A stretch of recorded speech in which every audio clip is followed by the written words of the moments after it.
Hello, good evening.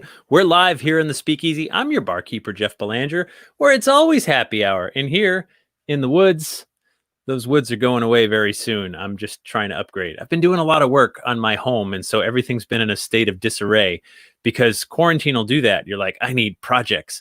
Painted the ceiling, put in this little patio behind the house because I haven't done that since high school, and just been super, super busy doing all kinds of things, trying to make myself better, make my home better, trying to connect with you guys, which is why we do this Speakeasy so very often. And not only that, I'm doing tons of story programs. So if you want to hear me spin some yarns about strange, weird legends from all over the world, I've got some upcoming dates. All of these are free, by the way. There they are. Next week, 3 days in a row, the 28th, 29th, 30th.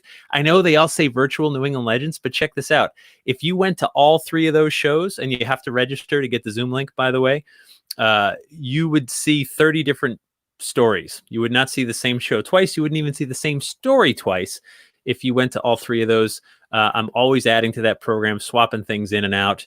And so, yeah, you should totally go because it's been fun to connect with you guys over some great weird legends. You can find out how to get there from my website, jeffbelanger.com. And where are you guys coming from? Oh, look, Pete's checking in from Australia. G'day. Another one, you Aussies, you just wake up and jump into the happy hour. I admire drinking this early in the morning. You do you, for sure. Rhonda from Plymouth, thank you. Josh says, have a great day. Good day, just a good day. I think a darker, creepier background would be pretty cool with dim red light or candlelight. Josh, if you would like to come decorate the set, you're more than welcome. Just stay 6 feet away, wear a mask, and I would appreciate it.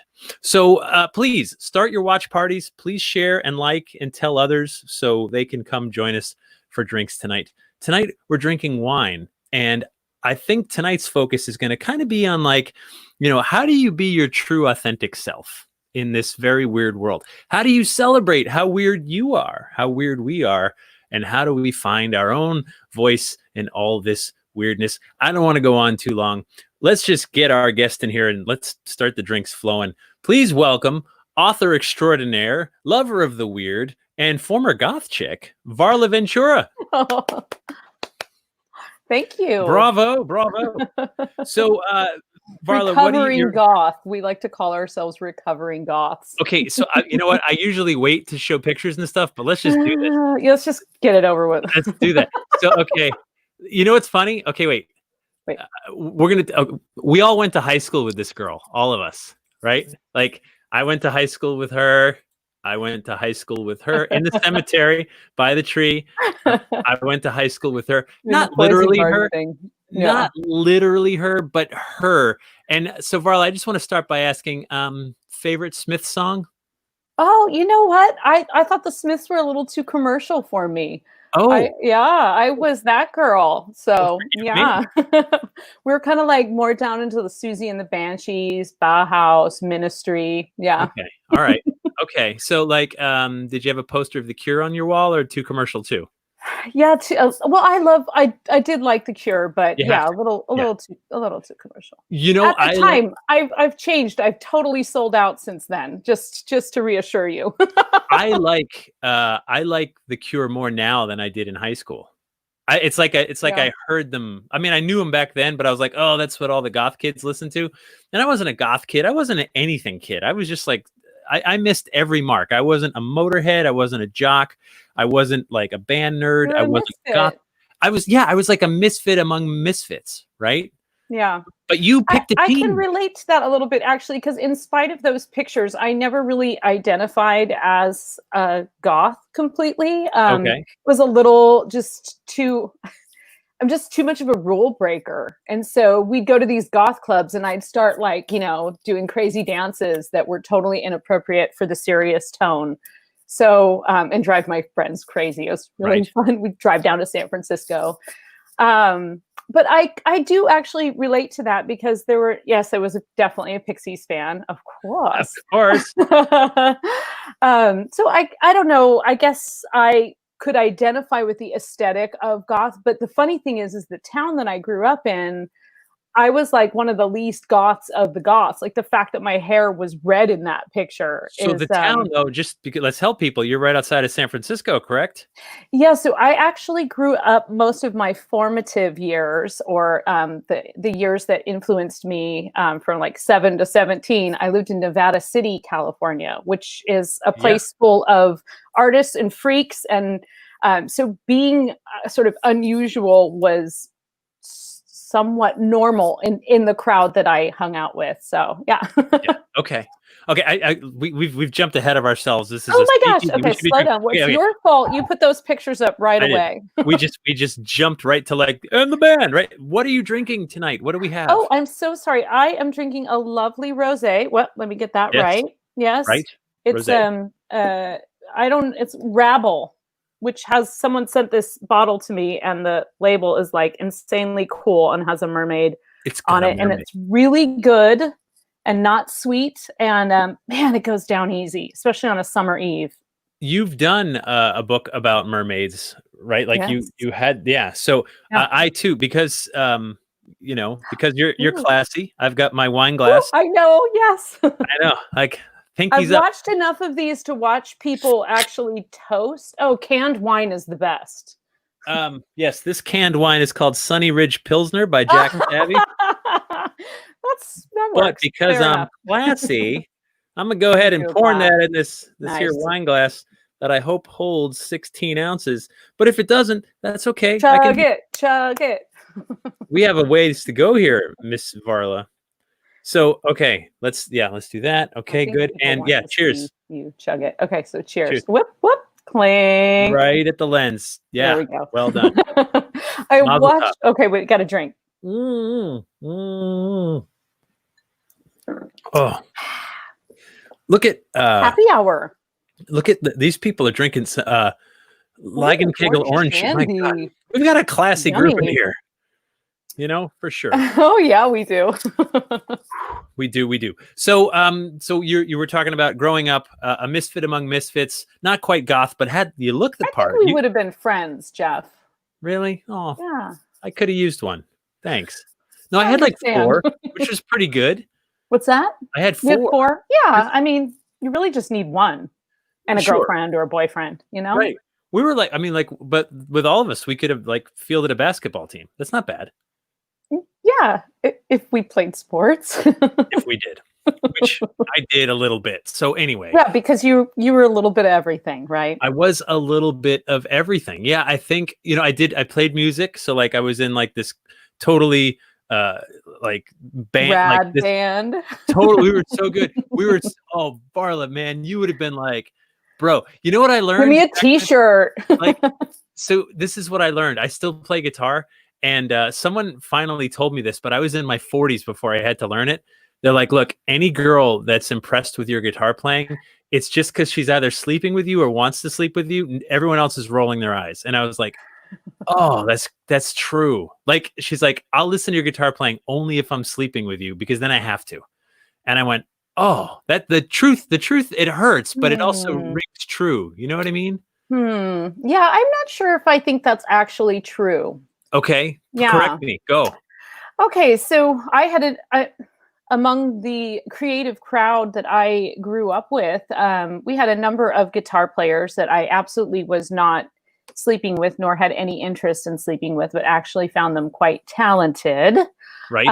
And then I actually did have a boyfriend in high school who was he had been playing since he was a pretty young kid, and he was a classical guitar player, but he was somewhat shy about it. And I used to ask him to play, but that was, like 9th, 10th grade. So I'm not sure if now if it was bad guitar playing, then I think that's what I do. That's my thing. I don't know. I've seen you play on here. You're not that bad. Yeah. At least you know what a capo is. The internet cleans it up, but there's reverb on there's the total internet. reverb. John makes a point though. So while no girl seems to be impressed with guitar playing anymore, didgeridoo. Now that'll get the drawers the down. Australians to weigh in on that one. I also lived for many years in Golden Gate, near Golden Gate Park. Oh, wow. Oh, Yeah. I'll take back everything I was about to say then. Oh, if it's gonna Okay. No, no, happen. I can't. I can't. Go ahead. You just can't. No, No. you have to keep a straight face to Yes. blow in a didgeridoo. Yes. Well, You I lived for can't many smile. years very near Golden Gate Park in Mhm. San Francisco. And I'm sure anyone who's been there is familiar with Hippie Hill, which is weirdly really close to the children's playground. Right. And you can tell it by two things: the smell of marijuana and the sound of a didgeridoo. Which is ironic because these things look like bongs. Yeah, I mean, Yeah, just like, just whoa. I can inhale cylindrical or things that you can blow into or pull from are right, very popular on Hippie Hill right. That's no, among totally. hippies, I maybe. get it. So what brought you to San Francisco from Nevada City? Like, how did you get there? A So car. I was, yeah, so I was originally born in the Bay Area. My mom was a San Francisco native. My grandmother was born actually in Glen Ellen, just north of there, and had lived in San Francisco the better part of her adult life. So we would go down every summer and spend the entire summer in San Francisco. And I had older siblings there. So I just always had this affinity. And then, like, that's where you went for culture, to go to museums, to go to concerts. Sometimes you went to Sacramento, but back then, Sacramento was not what it is today. Not dogging Sacramento, No. but 30 years ago, it was pretty different than it is now in terms of what it offered culturally. So you could go to a few punk shows here and there. Sure. But San Francisco had all the clubs where you could get into with a fake ID. You had a So, fake ID? What was your name? Dylan. Dylan? Just that's it? Like McLovin? Like No, you were I just can't Dylan? remember the last name because, Oh, and I probably wouldn't. It was someone gave me her oh. expired ID, so I don't actually remember her last name, but I do remember the first name, of course, and the date of birth and such. Yes. Well, of course. Those are the things you got to memorize. Good Lord. So San Francisco, and then when do you start writing? What's the thing where you're like, I got to put pen to paper, or was it like goth poetry turned into like, no, I can actually like Oh string dear. words together? No, I'm gonna actually, I was hunched over the drawing board at the coffee, the all night drinking coffee in high school. I was more of a pen and ink artist, but I actually started writing at a very young age, and I used to think when people would say that they, how can that be? But having a son myself, I can see certain aspects of his personality that are somewhat established and have been since he was quite young. But I was that kid that you'd go outside for the expository writing and I'd write pages and pages. And so I always loved to write. I just wasn't sure how to make money at it. I'm not So either. I have no. If you I figure still it out, don't know. can No, you please? I If you don't. figure that out, would you just Movie tell me? rights. Movie rights. It's all in the movie rights. I w- I would. I hear. 100% royalty rate. I hear legends about movie rights. Just no one's ever called, so I'm still waiting. No. No. Should we Okay. put our phone numbers up at the bottom of the screen if Yeah. anybody wants to call Yeah. us and offer us lots of money for our wonderful ideas? Because we have Let's so just many do of that. There it is. them. Don't call that number right now. It's Agents. just gonna go to voicemail. It's just gonna go to voicemail. Just Anyway. kidding. Yeah. So okay. So you had to figure out how to make money with it before I totally derailed you. Go on. Sort Sorry. of. Well, I mean, the evolution sort of went something like that. Like, I loved to write. I enjoyed it. But I didn't know I could do it for a living. Like, that didn't really occur to me. Yeah. And then when I moved to San Francisco in my early 20s, I found a group of, I found all the misfit poets and writers and like the new generation of beat writers. And so I was kind of, very enchanted by that. And I started writing a little more regularly, but now this was pre-internet. So at that point, it was really publishing. Books were the way to, books or some writing contests. So I had a couple of small things published in magazines. And then I sort of went gallivanting around the world for about a year and a half. And when I came back, I got a part-time job at a publishing house.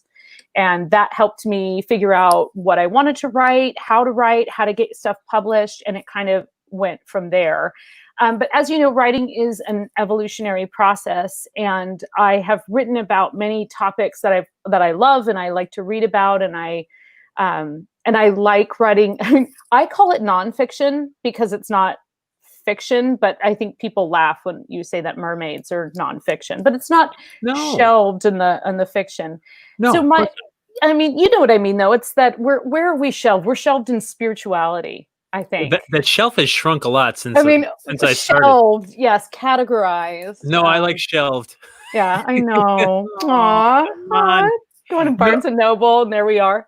So no, Barnes and Noble, like it used to be like 12 feet long, five shelves high, like all paranormal, metaphysical, psychic, like it was huge. Yeah, and now it's like huge. It could come back, though. I don't know if it's going to come back in a physical store, but just like the spiritualist movement was sort of born, the spiritualist movement was around for many years, the belief that you could communicate with the dead and that the dead had a message for us. 1848. Yeah, so that really took off post Civil War, though. I mean, it was around, and then it really kind of took off, and it was sort of a nation mourning and a nation like looking for answers. So I don't know, some parallels now, a nation in mourning and looking for answers. So perhaps there will be a rise in spirituality seekers and particularly weird, gothy, ghosty spirituality, because it's way more interesting than like God. Please bring me back the weird. Josh wants to know, and this is a great question. You both ever think about collaborating on a book? Josh, no, we have not, nor will we. No, but you're in my book. You That's did. Right. That's true. Wait a minute. Yeah, in Paranormal Parlor, yes. Woo, yeah. Wait, so, okay, I got it. Okay. Oh, wait. Yeah, you've submitted a book to that, and that was really wonderful. And I'll just brag for a second, because when I was putting this book together, I had a wish list of people that I wanted to participate, and you were one of them, because I loved, especially when I was researching like the Book of the Bazaar and stuff like that. I loved the Encyclopedia of Haunted Places and some of those sort of like larger volumes of works that you had done. And I've just been a fan of yours. So I approached you, but what was so cool, and this is like where the brag comes in, stop. Come on. Is that it's hard when you're, as you know, from compiling works as well as writing your own stuff, it's hard to get a book to be cohesive and include other people's stories. Yeah. That's a big, big challenge. And co-authoring is an even bigger challenge. So one thing that I did with that story, and I totally did it for selfish reasons, but the people that I wanted to have their stories, or who were willing to actually talk to me, I called them on the phone. And instead of just having you like email me a story, and I kind of did that because I am super greedy and I just wanted to hear you tell me the story, because part of the underlying arc of that book, it's actually a lot of the fairy tale work and things like that I do, it's more about the belief in the art of storytelling and a good ghost story and the elements of that. And it's really it's an oral thing that can be, of course, beautifully translated to page and remembered that way. But I wanted to have, when I was entering into that Paranormal Parlor, I wanted to put myself in that listening role. And so I got to do that. And then I just took notes. I didn't even record it. And then I sent it to you and was like, did I get this all wrong? And you were like, you totally sucked. Anyway. You didn't even listen. No. Yeah.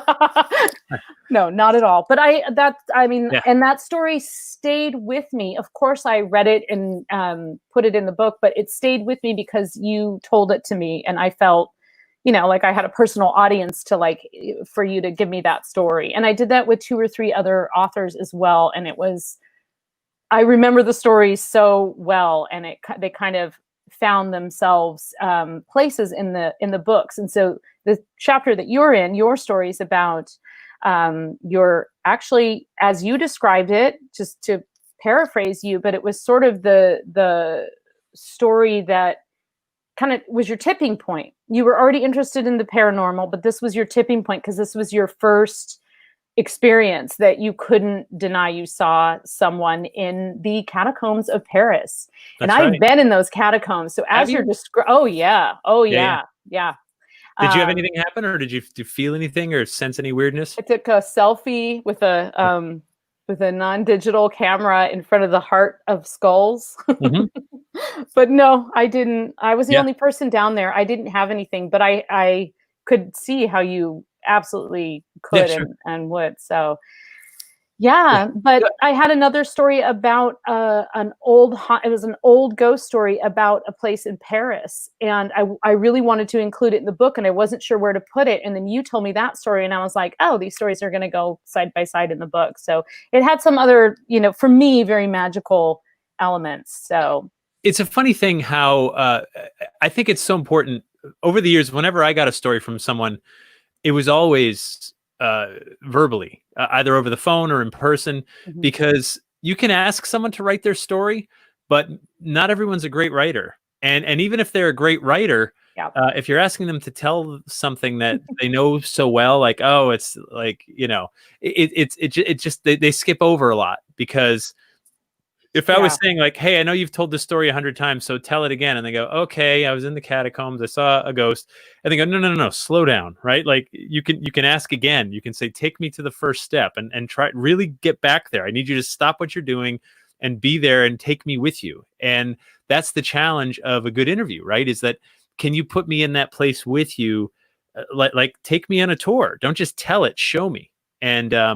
that's the challenge. And so I think I mean, I get it too, right? You got to fill these pages. And I've contributed to other people's books where they're just like, can I just send you like 8 questions and you answer them with paragraphs, and I just pop it in, and I'm like, I got it. I did 1,000 words for you.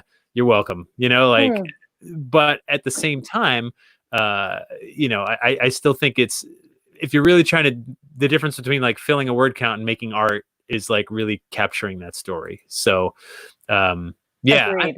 yeah, and Totally that's agreed. and that's the thing. And I haven't written many books in a long time, Wait, because you just wrote that whole Kilimanjaro book, I though. did. It's coming out in March, and that's my first new book in Shameless like plug.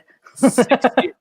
Kilimanjaro. Pre-order now. I don't even know what you're talking. Oh, that one. Oh, that- oh my god. What do you How mean? did you do that? That was crazy. So yeah, no, that's my first new book in like 6 years, like brand new book. And because I was so jaded on it, I was like, this pays such crap money. My I publisher's understand ripping that. me off. Like I felt like I was being literally robbed. And I was just so jaded on the whole thing. And then I'm like, it pays so little money, and I've got like a family to feed and a mortgage to pay, and all the numbers keep getting lower and lower. House And I to was just, renovate. yeah, house to renovate. I was sick of all of it. And then, but then I missed it. And I said, well, shoot, if I really have something to say, something profound, then, and that's the first book I wrote where, like, I mean, the money wasn't great. It really wasn't. I mean, who knows? Maybe it'll sell 1 million copies, Yeah. and I'll have giraffe money. But I didn't care What's because does it it meant that mean you much to want to me. buy a giraffe? Is that what giraffe I means? just feel like if I owned a giraffe, that makes me like stupid rich, Yeah. right? Okay. Like, Gotcha. Hmm. oh, Yeah. what kind of car do you have?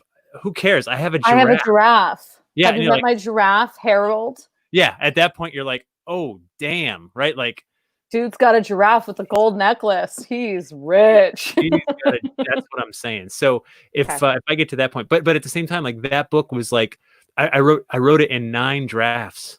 9. Ooh, I've never, wow. ever, ever, ever. I'm not even proud of that. It just took 9 drafts because it was a No, no. memoir.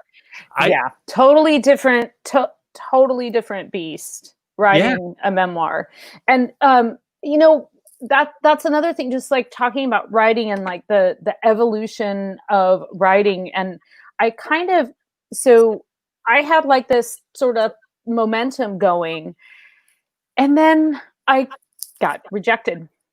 And I was like, I thought I had this great idea and it'd be a, shoe in, and it got rejected. And I was like, it got rejected from a couple of places. And I was like, all right, let me reevaluate if this is really something I want to, like, do I really want to do this? Or was I just doing this because I thought I could sell it and write it and it would be fun to write? And I could just kind of shelved that. And it's interesting because a woman I know who teaches writing classes was talking about, especially like when there are sort of extreme times like now, Mhm. that trying to do the same thing, especially creatively, can actually be really draining for you and can make you feel worse about yourself and your craft. And so it's important to pivot creatively. Um, Bruce. Um, yeah, I'd love to let you know. Yeah. I'd love to let you know how awful it is. Yeah. One day, I'll tell But you.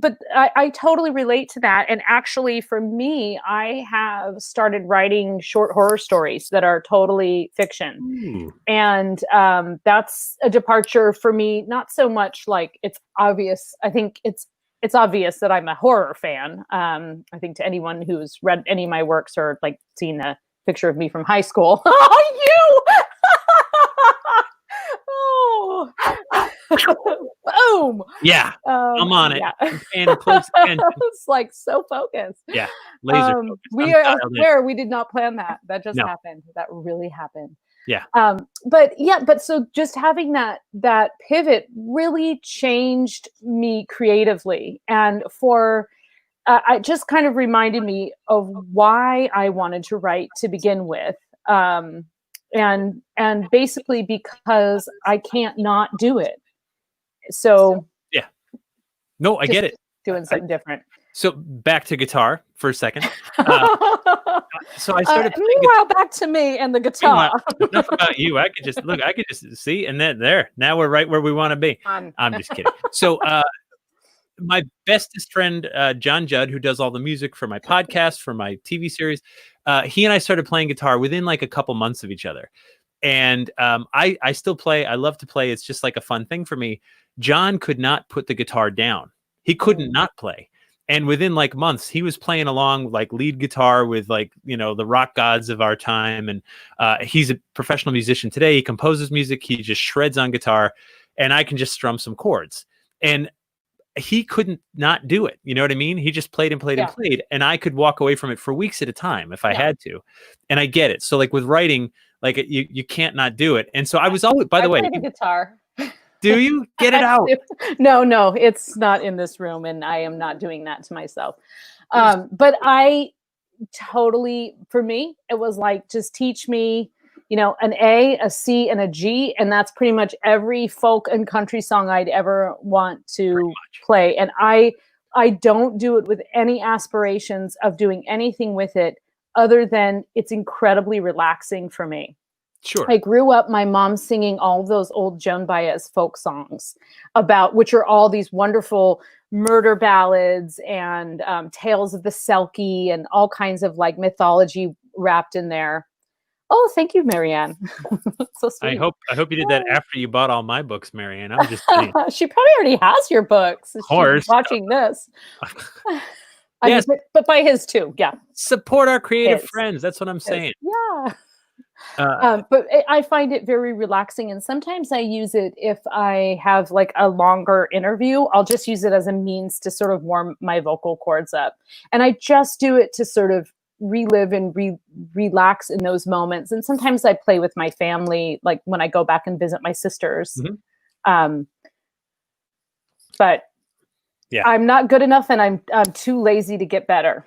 I got what I wanted, which was to be able to play enough chords to play a song, and then I can fake the rest. So, Marianne, I told you, Marianne had your books already. No, I get it, and that's what it's there for. It's there, when your passion becomes your job, it's still a job, right? You still have to like do it and meet your deadlines and pay your bills with it. But so you needed some other distraction. And so for me, like that's guitar, and that's doing other things and like home improvement projects or whatever. But I totally get it. What gets you from San Francisco to Minnesota? Just before we went live, I made you stop because you said, I want to say this because anyone who's ever been to Minnesota, knows someone from Minnesota or lived in Minnesota, you said, I've lived here for 4 winters. Yes, I'm going into my 5th winter. Okay, it was the dawn of my 5th winter. If you lived anywhere else, how long have you lived in Ohio? 5 years. Yeah, anywhere that actually gets snow, pretty much anywhere. But Minnesota, you measure by winters. So I came here to be closer to another part of my family, and also because at that point I would just needed a change. I had lived in San Francisco for close to 20 years. Apartment or landlord was selling the building. Of course, I was a renter, my little haunted attic. And I just thought, like, what can I do that's different? I can't afford to buy a place. I didn't want to live in Nevada City, nothing against it, but I just couldn't bring myself to live with those ghosts, if you know what I'm saying. I do. I wanted new ghosts. Right. Change of scenery. I get it. Yeah. So, so I just actually kind of chose a town outside of St. Paul, and I've been here for about, like close to 5 years. So four winters. It's I grew up in California. What can I say? I mean, it snows in the Sierra Nevadas, but sure. People used to tell me the snow is different here in California. Whatever, snow is snow. Snow is different in California. Snow is different in California. It's powder. And it melts. Yeah. There's this thing that happens where the snow melts. You know how glaciers are I formed, almost right? moved to New England, though. That was my Did you? wasn't also on my list. Yeah. There would have been two of us. Why where in New England? Where were you thinking? Probably outside of the Boston area. Salem is where I was thinking. How cliche. Outside the Boston area. I know. Yeah. But I just couldn't quite make it work money wise, and I did have some older relatives in this area, so I was just like, okay, let's go there where at least we'll have some support, and my son and everything. So, and now he's a hockey player, so he's like 100%. Wow. Yes. Look Can at all you these tell by my hair? I'm a hockey mom. You're a hockey mom. So when you go to the salon, are you like a hockey mom? Can you give me that like Sarah Palin kind of like thing? No. Yeah. Okay. I didn't know. So I don't go to the salon these days, but yeah. You have just the one? Yeah, just one. And how old? He's 9. 9. Okay. Yeah. And so you have kids, don't you? I have a daughter. You have a daughter. That's 13. right. Yeah. How did being a parent? 13, huh? Fun. Yeah. She's great. She's awesome. She's a rock star. But how did becoming a parent? I would probably have been a rock star at 13 if I had a dad like you. Thank you. It's very sweet. Yeah. I mean, an involved father is everything. She's around here for somewhere. Little girls. Yeah. She's gonna make an appearance. She's in the forest there somewhere. Oh, she's back in the forest, rolling her eyes. Sure, she's fine. Wait, I've told this story before, but it's still funny. What the hell? So I got, the Conjuring house, the actual house in Rhode Island where they filmed the movie The Conjuring. So we filmed Ghost Adventures there, and I got to go there. Conjuring is my daughter's favorite movie. Like, she loved it. I liked it too. I actually enjoyed it as a horror movie. And weird, because like I knew everybody being portrayed in the movie. So I was asked to film an interview there for a Travel Channel show that's coming out in September, like in a month and a half. Anyway, so shameless they said, hey, shameless plug. So they said, can you come to the house to do this interview? And I said, yeah, sure. And then I was just like, wait a minute, can I bring my daughter? She won't be in the way. And they're like, of course you can. And I lied. I said, I don't have any childcare. Can I bring my daughter?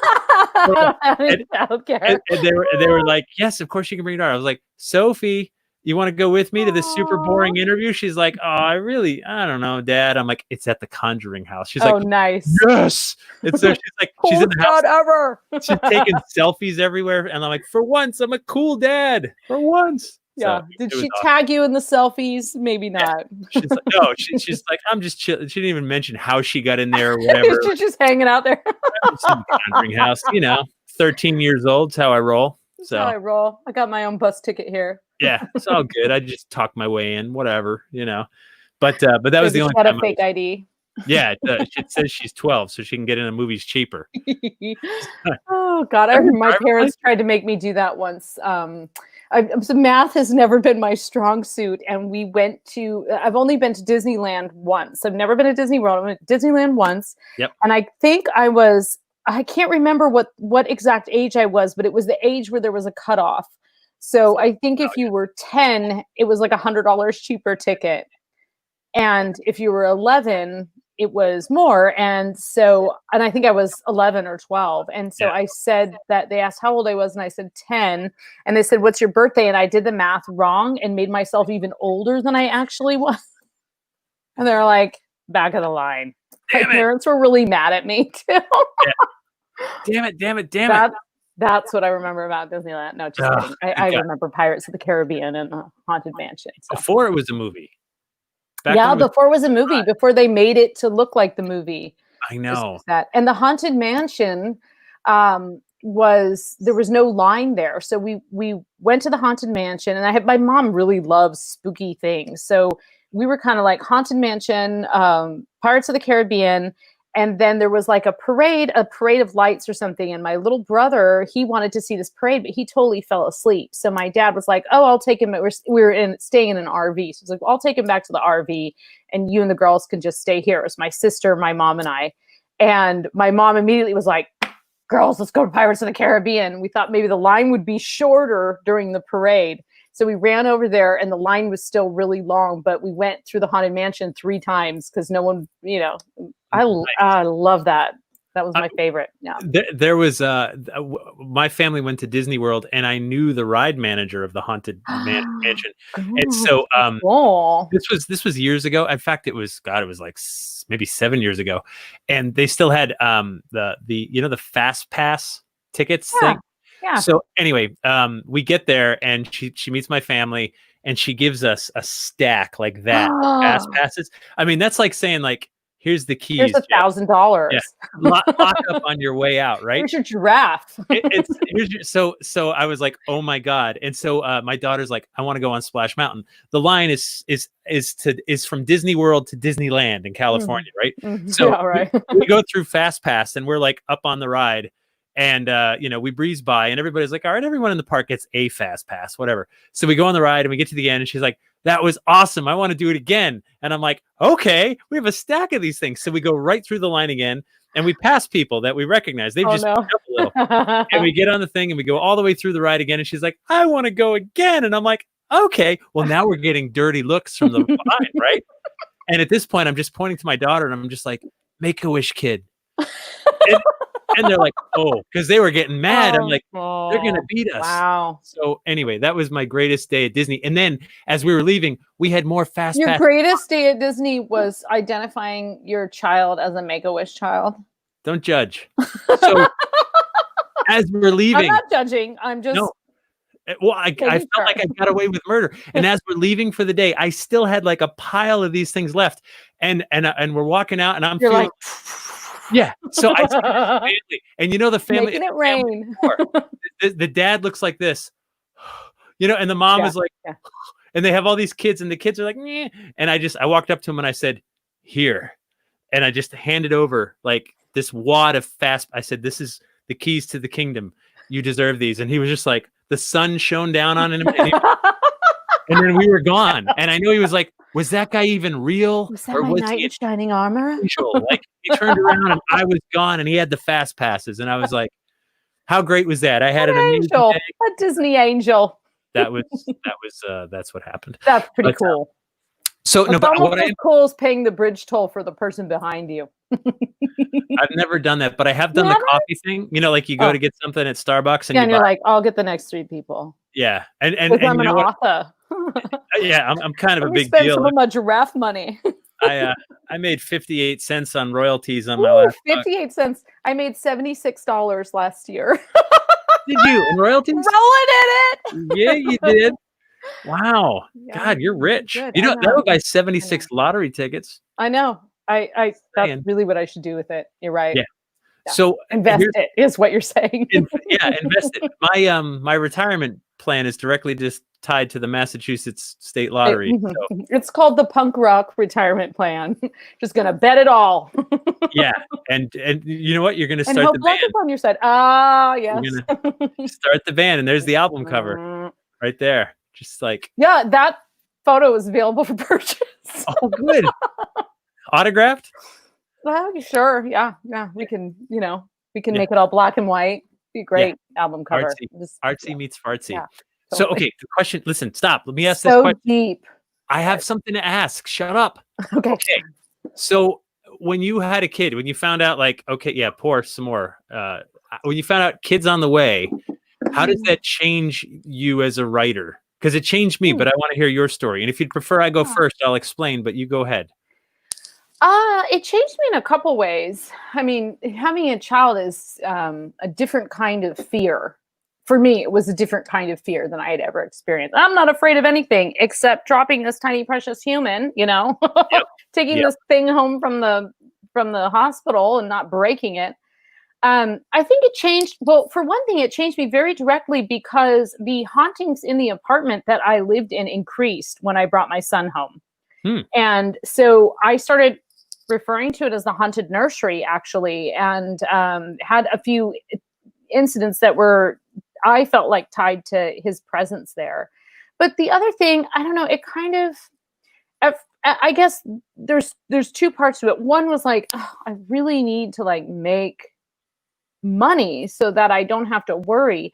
But the other part was I need to show him that you can live your dreams and I'm not, honestly, like, I'm not there yet. I am not where I want to be in terms of my writing career. But the one of the proudest moments of my life was actually when I took him to a little kindergarten back to school night and he told someone, my mom's a freelance writer. And I was just like, oh, I am a freelance writer. Thanks, baby. But the worst part about being a freelance, like saying you're an author means something. Like you've been paid and you have published books. Freelance writer is a job you get by waking up and saying you are one. That's how Oh, you. thanks a lot, Jeff. It's true. Just knocking it down. I'm knocking it way down. You're an author. There's a difference. Freelance writer, like when I was Okay, in, but yeah, still, no, but it was cool that he I think it was identified. the identifying, because I think that I didn't necessarily view myself as a writer all the time because I do a lot of editing on the side. I do other things to pay the bills. I mean, I don't just sit and like write novels. That's my goal, is to just write like that, not have to do taking on other people's manuscripts, which I actually love. That's my goal. Maybe I get to that goal and I'm like, well, this is boring. I want to know what other people are doing. Don't know. Haven't gotten there yet. Right. So I take on a lot of side work too, because $76 in royalties is just not going to pay your mortgage. Turns out, No, it's like no, really, that's really doesn't, unless you win the lottery. unless So, you had like one of those like 200-year mortgages in a really inexpensive house, then 76 might cover the or month. you just like someone just gives you this old haunted house and you just like Yeah, move in for free and slowly fix it up. yeah. Like No, that. That that's works too. no, I get, and I don't know any writer that's where they want to be. I mean, if you're satisfied, who's satisfied? But for me, I Good noticed point. when my Yeah. daughter was born, um, my writing career got better because I was like, holy crap, like I got to feed this child with More this. motivation. And yeah, and it was, and so I started thinking long and hard about the projects I took. Like when I first started, I took anything, Yeah, and your time becomes more valuable, right? it becomes crazy value. So like Yeah. I was doing every interview anyone ever asked me to do back then. Like Blog Talk Radio, we have over 4 listeners. Like which they were exaggerating by double. It's like you and me and no one, like, and so like I was doing Yeah. all that stuff and like it's only a 2-hour show. At It's 5 a.m. yeah, and so like I would do all of it. And then I realized I'm like, okay, wait a minute, I'm not writing well because I'm tired. I'm not being a good dad because I'm just busy all the time. I'm like, I'm missing every target. And so I got real focused and I was like, the projects I took on, I'm like, what's my upside? Not that it's all about greed and money, but like you got to get focused. And Yeah. it made me better. It True. made me make smarter decisions. And I still try to carry that. Like, what am I, because it's not just me anymore. Like, okay, there's stuff I want to do and there's projects I want to take on, but how does that help my family too? Because like I always got to look out for them. Like we got bills to pay. So yeah, no, it's tricky. And so that I know for me, it just made me more focused. And I was curious if you experienced something similar. I think for me the transition was also very like my creative perspective changed. And I think because my life perspective changed as a parent, it changed my perspective and my writing evolved out of that. But absolutely, I absolutely agree. I mean, sometimes you hear the stories of like how so and so started this super famous, successful company, and it's usually like they had no choice. Like there was a fear element that either they had just lost their job or they were struggling and they had mouths to feed, or if you're doing okay, when you're doing okay at something and you're not really stressing out and you've got kind of like something steady, it's hard to make any kind of leap and give that up. But if you're not there, or you have that fear of being able to produce or create something, but I think when I think of it, I think more of just how my creative perspective changed and evolved. I think for the better. What I thought was important and what I wanted as a reader and a writer were different than what they were in 2000 whatever 3 or 8 or whatever it was. So Right. yeah. Yeah. And I just learned a lot. I learned a lot about, I mean, I learned a lot about the subjects that I was researching and how I was going. And also, like you, the world changed so much from when I started my writing career. I mean, Wikipedia didn't exist. Internet didn't exist, actually, when I started. That's how old I am. I learned to type on a typewriter, so the world changed, and having a child really did kind of put things somewhat in perspective. Like, what kind of human do I want to raise? What are the things that I think are, but it is priorities. It's what's important. And the funny thing to me is that ghost stories actually meant more after I was a parent. Because like what you just said, where you're just like, what kind of human do I want to raise? You start thinking about like your legacy, which when you're in your 20s, you don't think about that crap. You're like, where's the next beer? Woo! Yeah. The next party. Like, like, woo! Let's go to Paris. Die young, like leave a pretty corpse. Like whatever. You're just like, you're just chasing stuff. Totally. And then suddenly when you start thinking about your legacy, like, and maybe that's part of the focus too, where you're just like, who do I want to be? Like, how do I want her to see me? How do I want to be more adult, right? Like all of a sudden you're an adult because you're a parent, whether you're 22 or you're 42, like you're a parent now, and you feel more grown up, because I think our perception of our parents is that they were grown-ups. It also has given me a lot of perspective, and this probably goes into the creative aspect of it, but it's given me perspective on my childhood and the things that I really valued in my childhood. And, I'm not going to say I had a really, my childhood was rough. I'll just leave it at that. But no, you won't. No. There were rough elements to my childhood. Give us an example. That's too broad. You're among friends. There was a lot of violence in the house that I grew up in. Toward you? What's that? Was it toward you? Not usually directed toward me. No, it was usually directed toward my mom. Yeah. So, but I think that I had sort of my like surly teen years. And I think that weighed heavily on me. I felt damaged. I felt, I had a lot of issues like that. But I think as I got, thank you. Yeah, early teen years, folks. I missed my keyboard. Hair. I know. Sorry. I was like, come on. It's like you've been drinking too much. Yeah, a few drinks. Go on. A picture.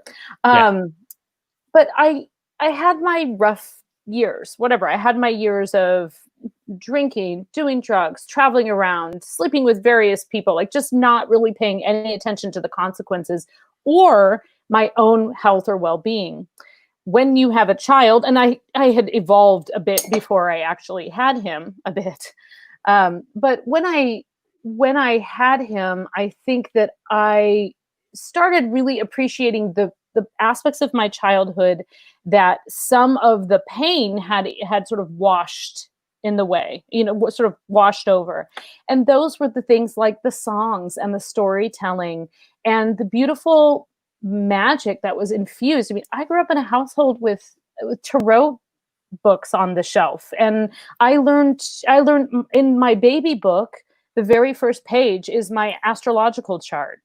I grew up in a pretty unique household in those regards, and I really started to appreciate that aspect of my upbringing and how did I want to raise my son sort of spiritually. And I'm not talking about religion. I'm talking about sort of a greater belief in possibility and magic. And so I think that also changed my perspective toward my writing and what was really important, and the great value of, I started to understand why I was so attracted to ghost stories and things like that. So it sounds like you almost you reached an age. No, where you said we were going to go deep, and I just no, wasn't this really is expecting that. no, this is great. This is the good stuff. So it sounds like you reached an age where you were able to let go of some of the pain of your childhood and focus more I was on about 50. the good stuff. Well, whatever, but you know what I mean? Like you hit a Yeah. point where you're just like, does it suit me? Does carrying this luggage suit me right now? Does it help me? Yeah. And Yeah. and quite often it does not, but it takes a Right. while to figure that out. To like we wear our pain like a badge through our 20s and we're trying to be I'm so tough. We do. Yeah. In my mid-20s, I went traveling, and I started traveling in around the world. I spent a lot of time in Ireland, and that really changed my perspective and got me on the right path, I think, because it just sort of slaps you out of your like self-pitying, and you just realize people all over the world have different hardships and they have different things they're working through. And yet here we are talking, surviving, telling stories. And if you don't believe in magic, go to Ireland. Yeah. You will by the time you leave. I No, mean, serendipity, amazing things happen there, and not just at the pub. what role does magic play in your life today?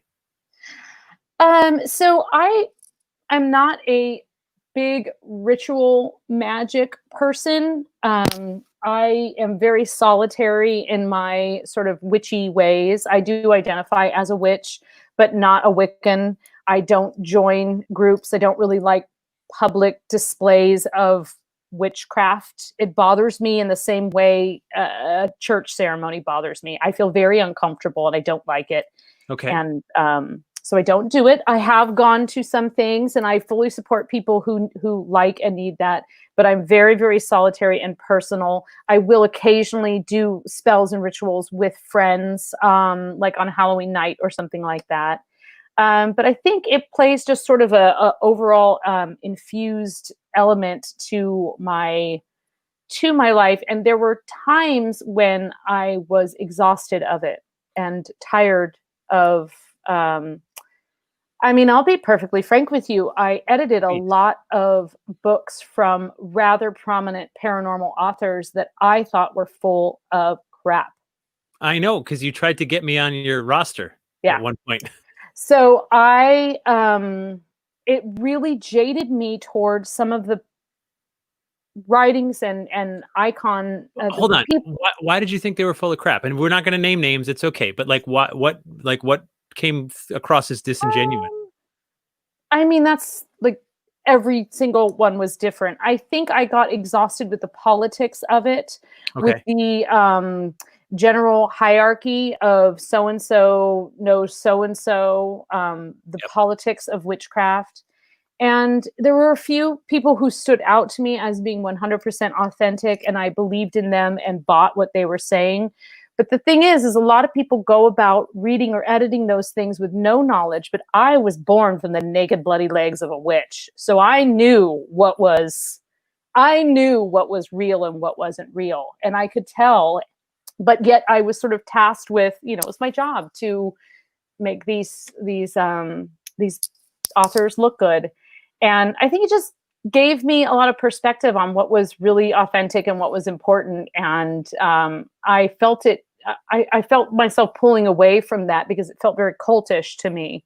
Mm-hmm. And then I've just gone through some cycles where magic just returns to me in a very prominent way. And when I talk about magic, I mean those like serendipitous things that happen, that connection, that creative connection, the creativity of magic, of storytelling. Those things return to me. And when they do, I just try and jump on the back and ride it, because that's and oddly COVID, which I thought would be a time that I would completely repress and depress me, has created this fire and fever in me creatively. And I've been incredibly prolific. Who knows, might all be crap, but it's still part of the creative process. But it's good crap. It's my crap. It's your crap. But the muse, right? Like that's a real thing. When I'm a believer in the muse, right? You can label it whatever you want, magic, serendip, whatever. Yeah. But like got lots of names. So Stephen King on writing, which I recommend to like every single aspiring writer ever. Whether you like King or not, Yeah. Oh, Put on my on desk. cue. Look at you, right on cue. I'm like Stephen King on writing, and you're like, boom, there you are. Oh, sorry. She Anyway, didn't really read that book. I didn't read that book. Don't pay any attention. But there's a part he talks about the muse where he's like, the muse is real. But if you wait for the muse, you're going to be waiting forever. If you show up every day and do the work, the muse is going to throw you a bone out of pity.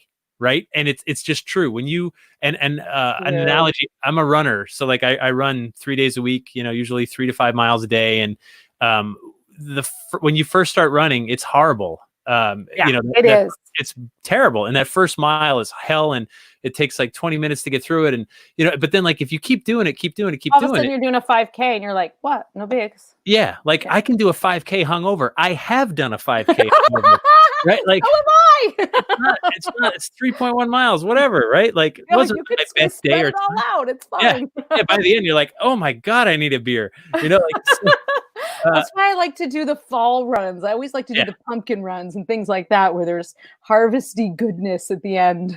So the muse is real. Like she shows up if you show up. Right. If you make a commitment, so does she. And there is magic. There's magic when you are putting a story to paper and you're creating something out of nothing.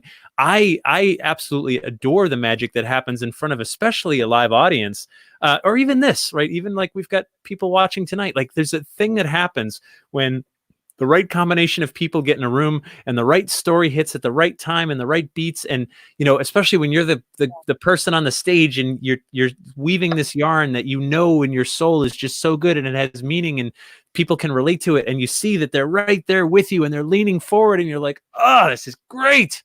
I love that. I miss that. I miss people.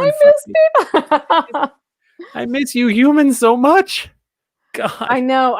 Well, and I do think also that the work part of it is something that, so I'm quite sure how to put this, but writing has always come easier to me than anything else. That's not to say it comes completely easy to me, but the writing, the actual, sit down and write something, give me a topic, that has generally come quite easy to me.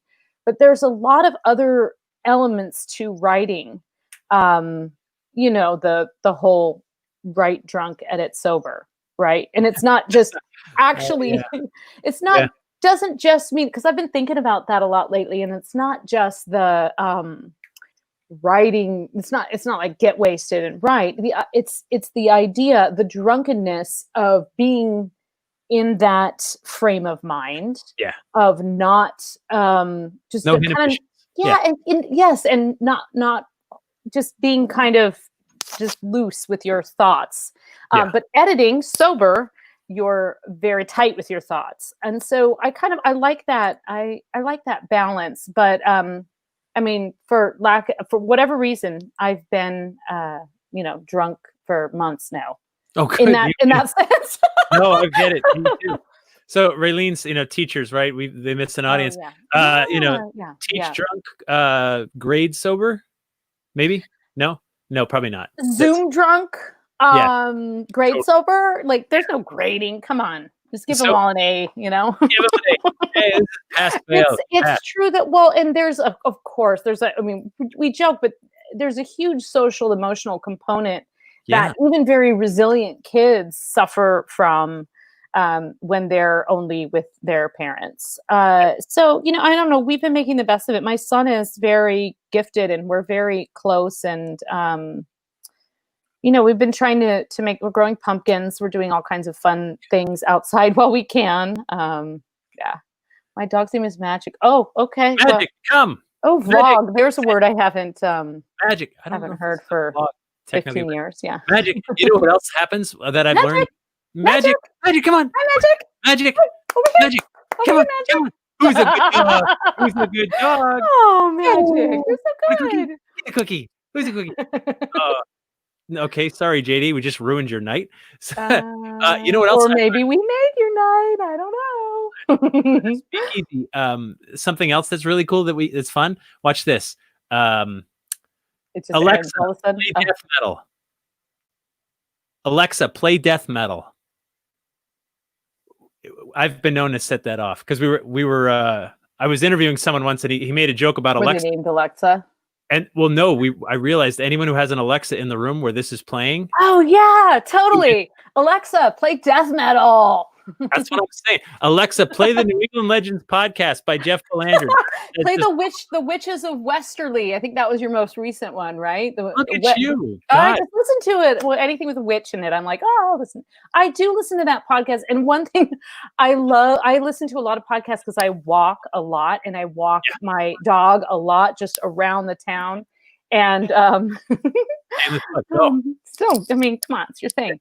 But I listen to that one a lot, but I like it. They're very short. So it's basically like very little commitment and you can learn a lot in a very short period of time. And they're very well produced. I listen to a lot of poorly produced podcasts. But, thank you. Yours is very well produced. It actually sounds like people who maybe have some sound engineering stuff. There may or may not be some truth to that for sure. I do have a final question because we're pretty much out of time and I'm almost out of beer.